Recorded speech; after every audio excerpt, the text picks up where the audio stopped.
Hello everybody, welcome back to my channel. If you're new to my channel, hello, my name is Caitlin Elliott, and today we are going to be talking about the case of Martha Jean Lambert. So, if you're new to my channel and you've never watched anything that I have ever covered before, I actually cover true crime cases, and the cases I try to cover, I like to get as much information on it as possible. Excuse my dog back there, like, licking himself. I don't know what in the world's going on with him. But, yeah, I try to cover cases that are either not very well known or not a lot of people have covered on YouTube. So, without further ado, today we're going to be talking about the case of Martha Jean Lambert. Have you ever heard of this case? Because let me just tell you, it is one of the wildest cases I have ever heard in my life. So, naturally, you know, I want to cover it. Right. And so, from what I've heard, not a lot of people, like, want to cover this case. I guess, like, it's either too difficult or it just doesn't make any sense, which honestly the case really doesn't make a lot of sense, but hey, you know, that's how some cases are out there in the world. So let me just settle down in. If you like my dress, hey, it's from Bates Sisters Boutique. So yeah.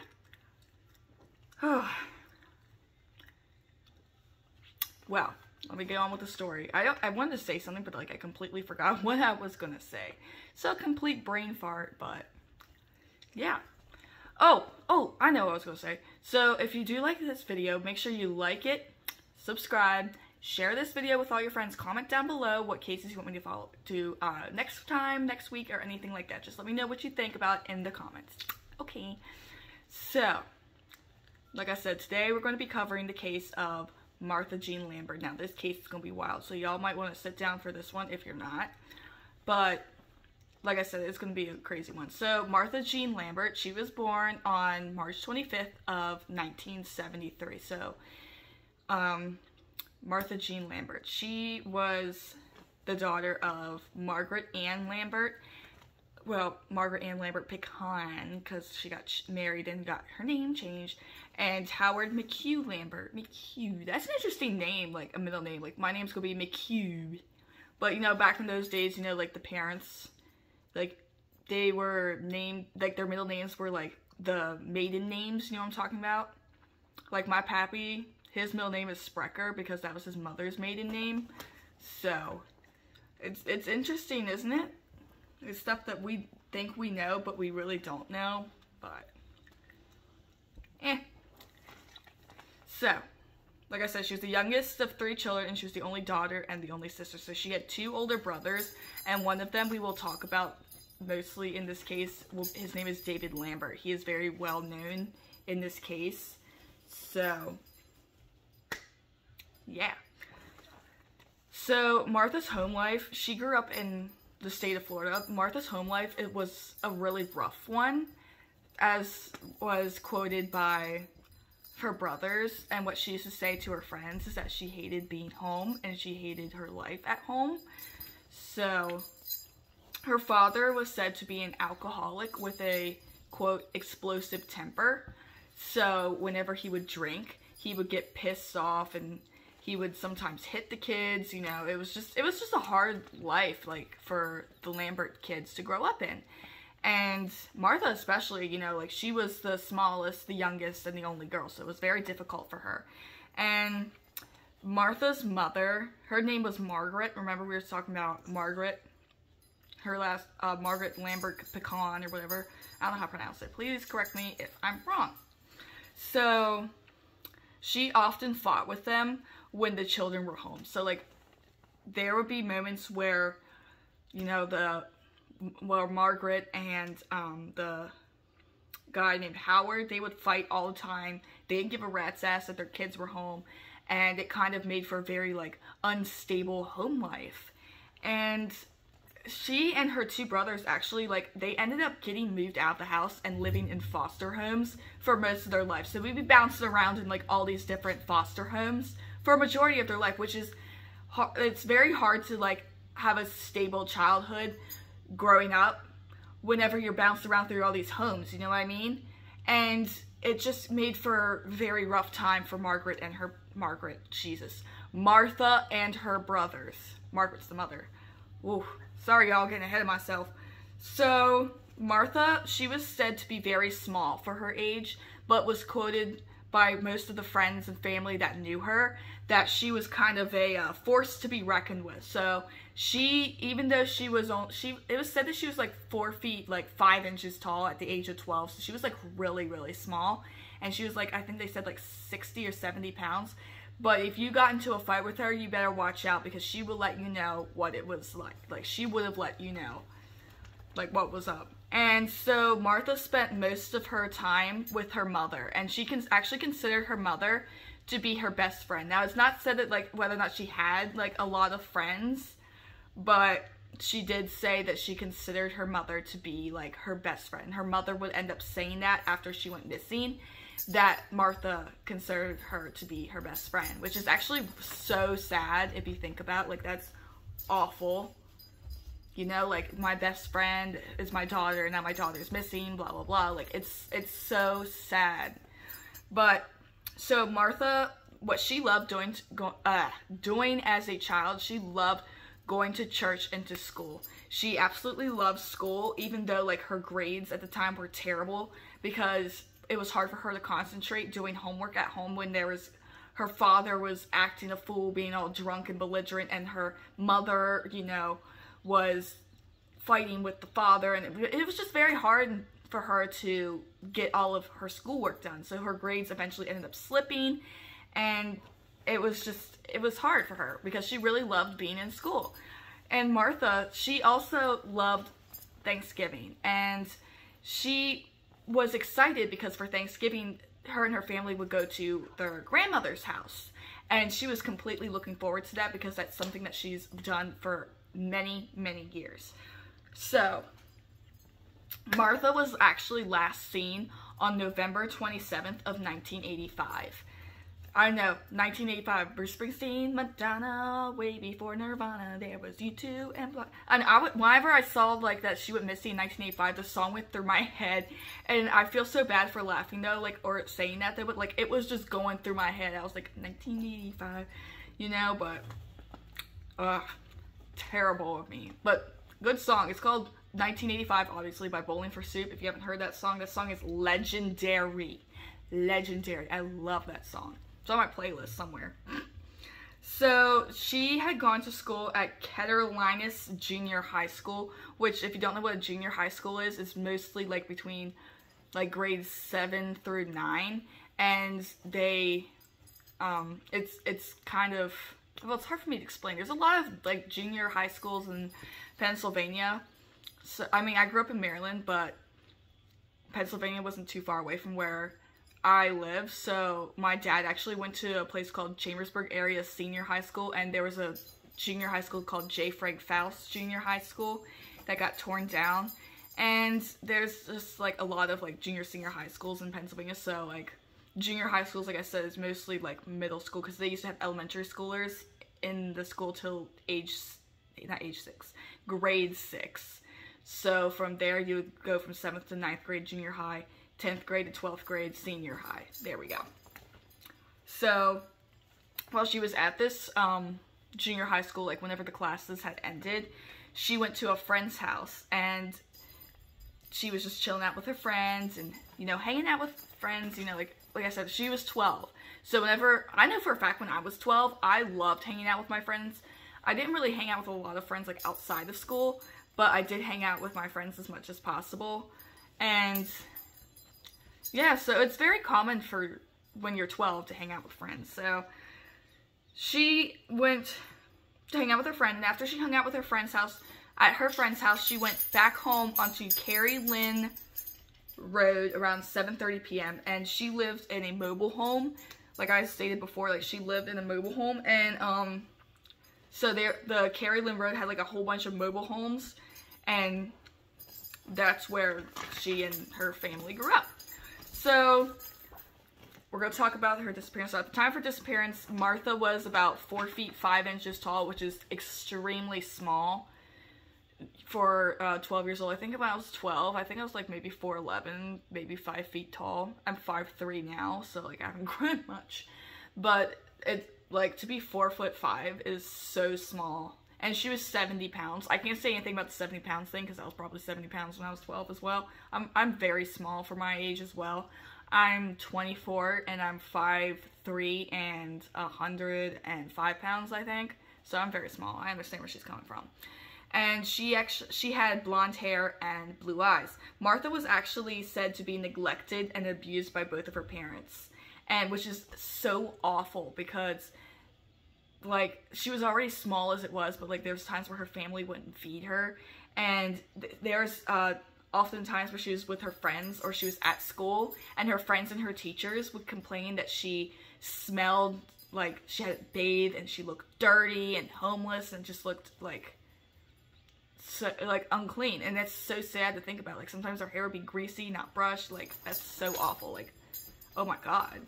So prior to Martha's disappearance, actually both of her older brothers had run away. And it's not specifically stated like that when they ran away or what time, or whether or not it was like right before, you know, that she moved up. What are you doing? Right before she went missing, but it is said that they had run away. So a neighbor actually claimed to police, like they told the police this while Martha had gone missing, that it wasn't unusual to hear yelling constantly coming from the house. And it was mostly coming from Howard, the father. Like, he was always yelling. Remember, he was also a drunk, so he would constantly be, like, slurring his words and just yelling at his family, his kids, his wife, like, for no reason. And it's kind of, like, made it really difficult to want to be living around that, you know what I mean? Like, that's so rough. And so they're saying it was said that Martha was actually last seen walking down Carrie Lynn Road. Remember, that's the road that she lived on. And her brother David, who was 14, 2 years older than she was, he stated that she had left without telling anyone where she was going. And her mother then said that Martha had actually said she's going over to a neighbor's house and be back in 5 minutes. So David had said that Martha didn't tell anyone, but then the mother's like, oh, she told me this. So it's kind of like difficult to understand like what exactly was said, but that's what happened. So whenever Martha was actually gone for, it said that she was gone for about an hour, that's when Margaret began becoming frantic. She was like, oh my god, my 12-year-old daughter, she's out there, like, where is she? She was supposed to be home in like 5-10 minutes. It's been an hour. Like, what in the world is going on? Like, what is happening? So she went out to go and walk around and look for Martha, and it was said that she was looking for hours and hours and hours by herself. And it was later that night that Martha had actually, not Martha, Margaret. I'm sorry I'm laughing, but like I can't seem to remember the names correctly. Jesus. Margaret, the mother, she decided she was going to call the police because no one has seen Martha in like a couple of hours. They're like, where did she go? She was last seen walking down this way. No one's seen her. Like, what in the hell is going on? So many neighbors and local residents ended up being questioned by the police, seeing like, had they seen Martha? Like, what's going on? And one neighbor actually claimed to see her walking down Carrie Lynn Road, which is the road that she lived on. And another stated that they saw like this green Riley, this green van in around the area that seemed like really suspicious. And they like, it was a neighborhood where everybody knew everybody, so they all knew what each other's like cars and stuff looked like. And the fact that they had seen these cars and didn't know like who the van belonged to, it just rang some bells in their head, and they were like, whose car is this? Like, this is suspicious. So they mentioned that to the police because it could be in connection with Martha's disappearance, right? So the neighbors had all claimed that nobody in the area had owned a green van, right? So the police eventually decided to say, you know, Martha's probably a runaway, you know. It would make sense that, because they were just like, you know, she's 12. They were last seen her walking down the road. She was a runaway. But you also have to remember that Martha was wearing a swimsuit. She didn't have any extra clothes with her. She didn't have any food with her. She didn't have any money with her. She was just wearing a swimsuit and like a little cover up. That was it. So the fact they immediately jumped that she was to that fact that she was a runaway was a little weird to me, because if you're going to run away, wouldn't you have brought more clothes than just a swimsuit? Like, I don't know. So Margaret, she automatically assumed, like, right away that her daughter was abducted by someone she didn't know. She's like, she had to have been kidnapped by a stranger. She had to be. And she still to this day 100% believes that this is what happened. And it's very sad. So now we're going to be talking about Martha's older brother named David. Remember, I told you she had 2 older brothers? Well, we're going to be talking about David. I told you we were going to talk about him later. This is him. So, in the year 2000, the police ended up questioning Martha's brother David about what happened in 1985, like her disappearance and everything, to see if he knew anything. So, both of Martha's brothers ended up actually being involved with the law, and it's actually really sad because they're saying, like, all this stuff happened after, you know, Martha went missing or whatever had happened to her. And so it is said that David in 1985, the one that he was like 14 years old at the time, so he was 2 years older than Martha, and it is said that he left the trailer that the family lived in, and he was actually laughing about something. So the mother, you know, we were talking about her, she basically asked David why he was laughing. He's like, why are you laughing? And he's like, what's so funny? And David wouldn't tell her. He just kept laughing harder and harder. And she was like, what is going on? So according to the mother, she basically said that it was really, like, concerning to her that David was laughing about something but wouldn't tell her what he was laughing about. But hey, whatever. So their mother said that both brothers ended up actually being, like, really affected by Martha's disappearance, saying that they, like, basically went downhill. They were, like, devastated. So Raymond, he kept asking where Martha was and saying, you know, I hope she's going to be found soon. Like, they were really concerned. And David Lambert, who was 14, he was then interviewed by the police. So, get away! I'm trying to do a video. So he then, first he said that she was getting into a black vehicle, right? And then he said that he saw her walking back towards the Lil Champ convenience store on State Road 207. And then, like, it's said that he may have been, like, covering up for something, like, right off the bat. He was, like, he was lying about something right away. So they figured that he knew more than what he let on, but he was covering up for something that actually happened. So the police were a little like, he's lying about something, which honestly, I can understand where they got that from.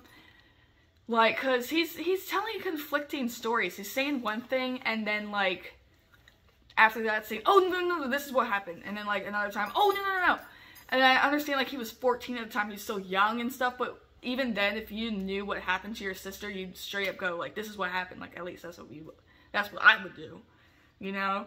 And the mother, like, she believes that David knows something, but just doesn't know how to say it. So she even believes, like, that she's theorizing that, remember that she said that Martha was abducted. Now she's saying that, like, the people that abducted Martha, they must have threatened David. Like, no evidence whatsoever that she was even abducted, but she's like, they must have threatened David. He knows something. They won't say anything. They must have threatened him with a knife, saying that they're going to kill him if he said something, you know?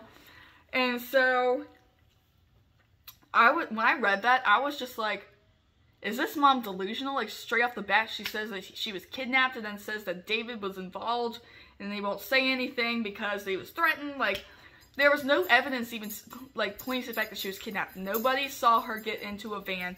Nobody saw her get, like, tied down. All they have is, like, all they have is David's claims.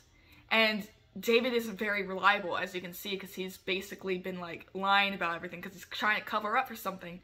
And the mom, she's just like, no, she was abducted. I have no evidence, no witnesses to it, but you know what? I know it happened. And I know you can say, like, mother's intuition and everything, because sometimes there is such a thing as mother's intuition.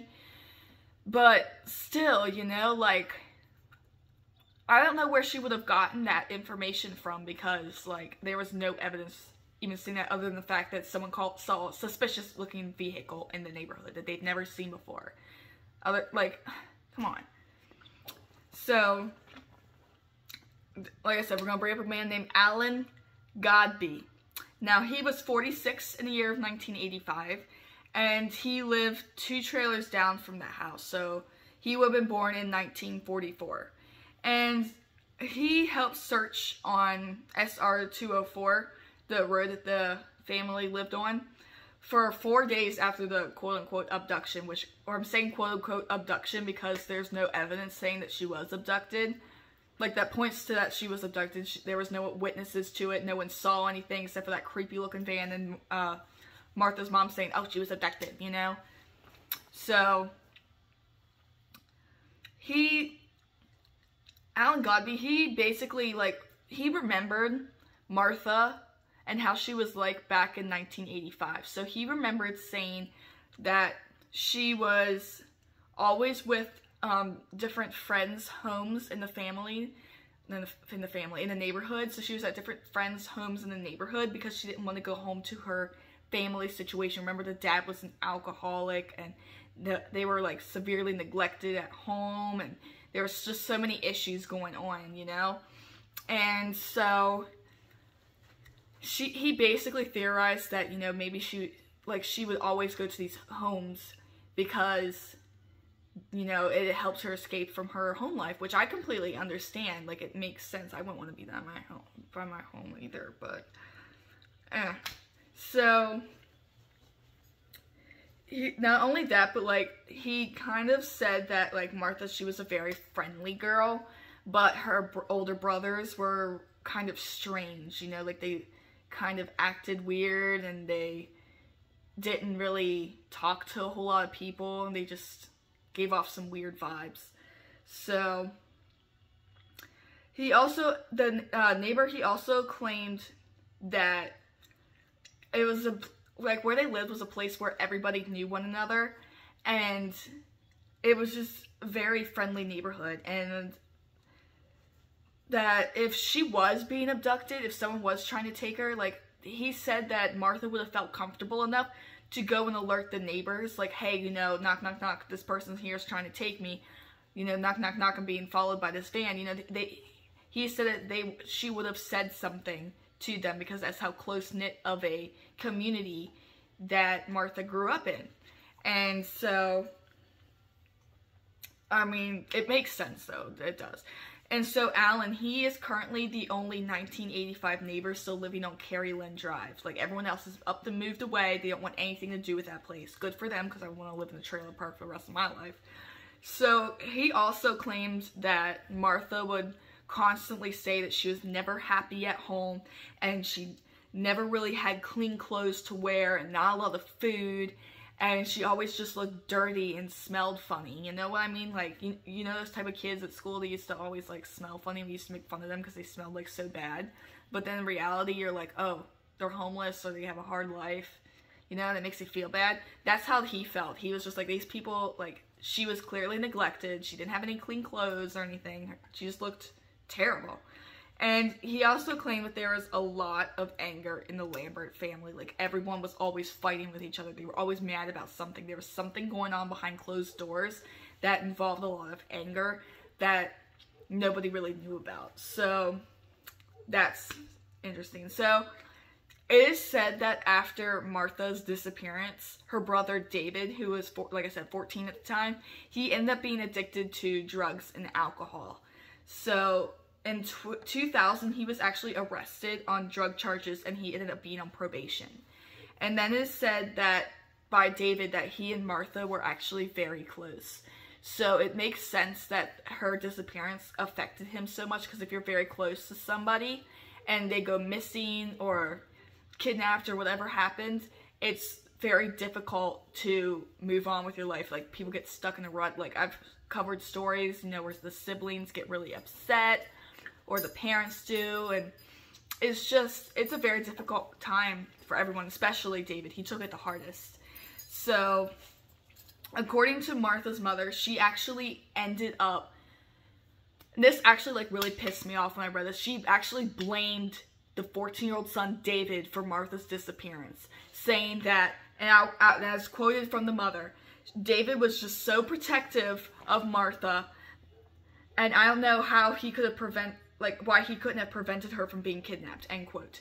So basically, she was saying that it was David's fault that Martha went missing. Now remember, David was 14 years old at the time that Martha went missing. So how a literal like 14-year-old could be like blamed for a disappearance of a 12-year-old girl, his sister, and his parents blamed him for his little sister going missing. Like, how could you sit there and treat your kid like that? That just pissed me off. She kept saying it's all his fault, and I was just like, if I were David, I would not talk to my parents ever again. I would get the hell out of that house, even if I was 14, and I would run away. I would just leave. Like, bye. I ain't got time to deal with this. Y'all are just wrong. And so, it's actually unknown to the family where the brother Raymond was at. He was the oldest, and they didn't know where he was at the time. They were like, okay, so he wasn't living at home, but we don't know where he was, you know. But it is stated that, like, in this case, though, that some people theorize that Martha ran away to go live with Raymond somewhere, so they wouldn't have to be subjected to their home life. I'm not saying it's true. I'm just saying that's what was theorized, but I don't know. I don't even know how old Raymond was. I'm thinking maybe he was like 16, 17, maybe 18. But her grandmother, her name was Anna Jones. And now Anna Jones and her aunt Cheryl Elliott, they claim that they still think about her every day. They're like, we always think about Martha. And according to Anna, the grandmother, she basically said that Martha was very shy, but she loved church, and she always wore a smile, and she was a very good student. So, and she also claimed that they were, like, she never had this is what she said, never had no problems at her home, end quote. So, that's contradicting what was actually said by the neighbors about how there's always these explosions and fights and everyone yelling at each other at the home. So, it's kind of like, did this family put on, like, try to be like a picture perfect family for their grandmother? Like, why is there one person saying one thing and another person saying another thing? Like, I have no idea, like, why? Can someone please explain to me down in the comments why one person will say one thing about their family while neighbors say another thing? Like, it doesn't make any damn sense to me. So, Margaret actually claimed that after Martha had disappeared, she had gotten a phone call from a young girl stating, like, Mom, I'm okay, and then hung up. And the voice, according to Margaret, didn't sound like Martha at all. So, it's saying, like, it was a young girl calling, pretending to be, according to Margaret, pretending to be Martha. And it really upset her. She was like, why are you pretending to be my daughter? She was abducted, blah, blah, blah. And the reason I'm saying blah, blah, blah is because there was no evidence to her even being abducted. Like seriously. So, now we're going to move 25 years into the future from 1985. That makes it 2005, I believe.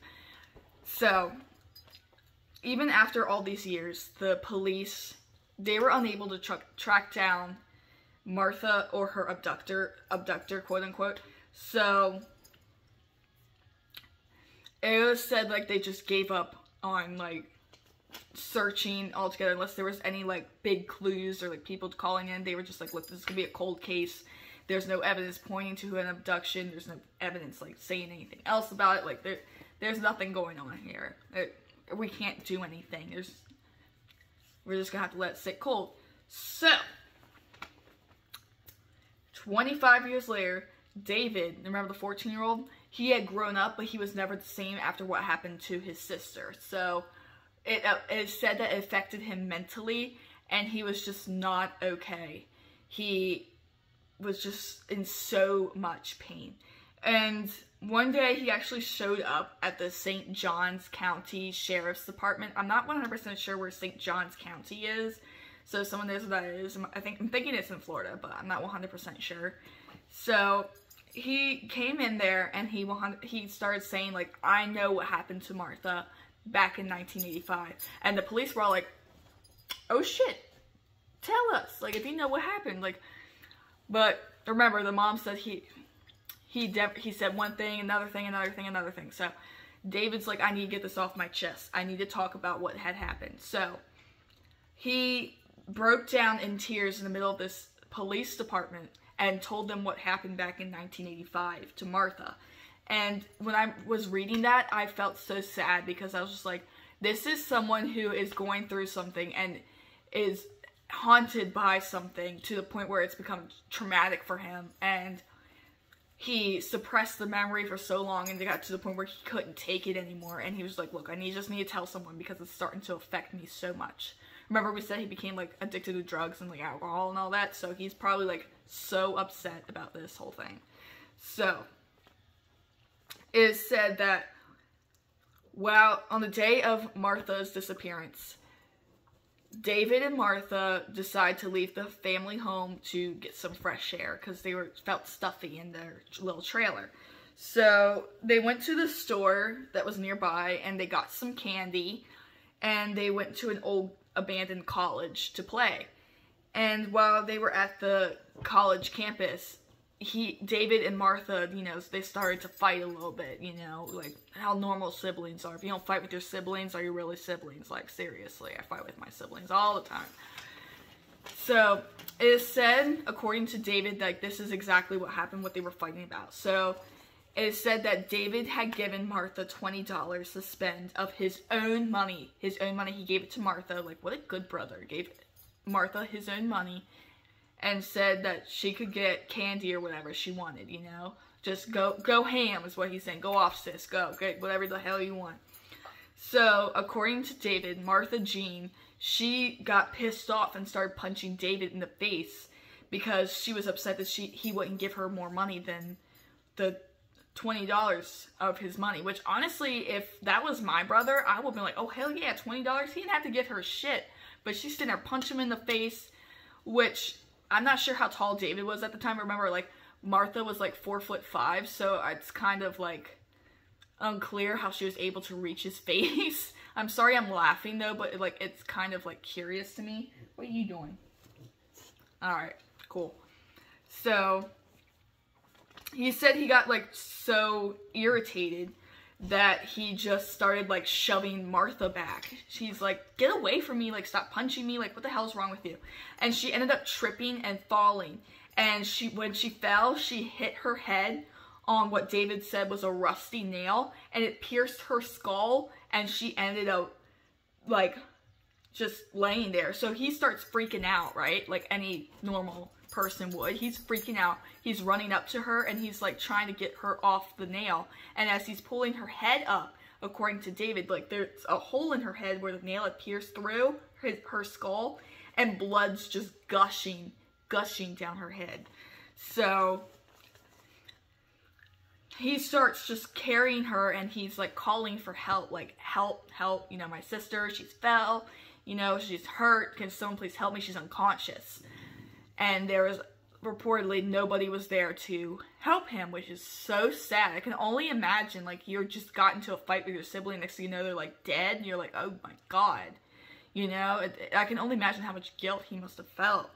And so there was nobody there to help him with his sister, so he ended up just digging a hole, and he was crying, and he found, like, this, because he dug a hole with a broken sign. He buried Martha in the campus, the old abandoned college campus, and he left her there, and he was just so upset. And police, they went to where David had claimed that he had buried Martha, and unfortunately, they couldn't find anything. But the reason why they couldn't find anything, in my opinion, was because it stated that the college was actually torn down, demolished several times in the past 25 years, which, remember, she went missing 25 years ago. And so it kind of makes sense they couldn't find her, because maybe they, like, grounded up her bones or something. But they couldn't find her. So Now, they ended up saying, you know, like, it's very unlikely that her remains would ever be found because of this.